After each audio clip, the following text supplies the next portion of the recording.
আবৃত্তি করছি কবি কাজী কাদের নওয়াজ রচিত শিক্ষাগুরুর মর্যাদা কবিতাটি। বাদশাহ আলমগীর কুমার তাহার পড়াইত এক মৌলবি দিল্লির। একদা প্রভাতে গিয়া দেখেন বাদশা শাহজাদা এক পাত্র হস্তে নিয়া। ঢালিতেছে বাড়ি গুরুর চরণে, পুলকিত হৃদয় আনত নয়নে। শিক্ষক শুধু নিজ হাত দিয়া নিজেরই পায়ের ধুলি ধুয়ে মুছে সব করিছেন সাফ সাঞ্চারি আঙ্গুলি।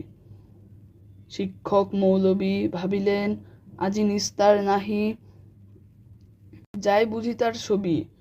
দিল্লিপতির পুত্রের করে লইয়াছে পানি চরণের পরে, স্পর্ধার কাজ হীন অপরাধ কে করেছে কোন কালে। ভাবিতে ভাবিতে চিন্তার রেখা দেখা দিল তার ভালে। হঠাৎ কি ভাবি উঠি কহিলেন আমি ভয় করি না কো, যাই যাবে শির টুটি। শিক্ষক আমি শ্রেষ্ঠ সবার, দিল্লির পাতি সেই তো কোনো ছাড়। ভয় করি না কো, ধরি না কো ধার, মনে আছে মোর বল। বাচ্চা শুধালে শাস্ত্রের কথা শোনাবো অনর্গল। যাই যাবে প্রাণ তাহে, প্রাণের চেয়েও মান বড়, আমি শোনাবো শাহানশাহে। তারপর দিন প্রাতে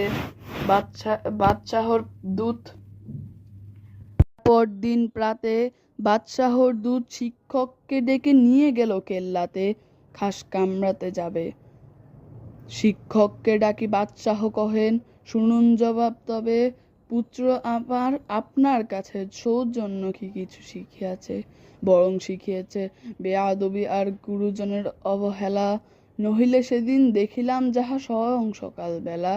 শিক্ষককে কোন যাহাপনা আমি বুঝিতে পারিনি হায়, কি কথা বলিতে আজিকে আমায় ডেকেছেন নিরালায়।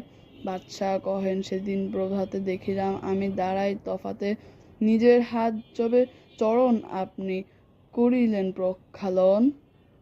পুত্র আমার জল ঢালি শুধু ভিজাইছে ও চরণ, নিজ হাতখানি আপনার পায়ে বুলাইয়া সযত্নে, ধুয়ে দিল না কো কেন সে চরণ, বড় ব্যথা পাই মনে। উচ্ছ্বাস ভরে শিক্ষকে আজি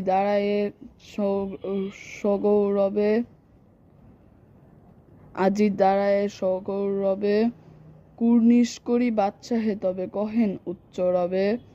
আজ হতে চির উন্নত হলো শিক্ষা গুরুর শির, সত্যি তুমি মহান উদার বাদশা আলমগীর।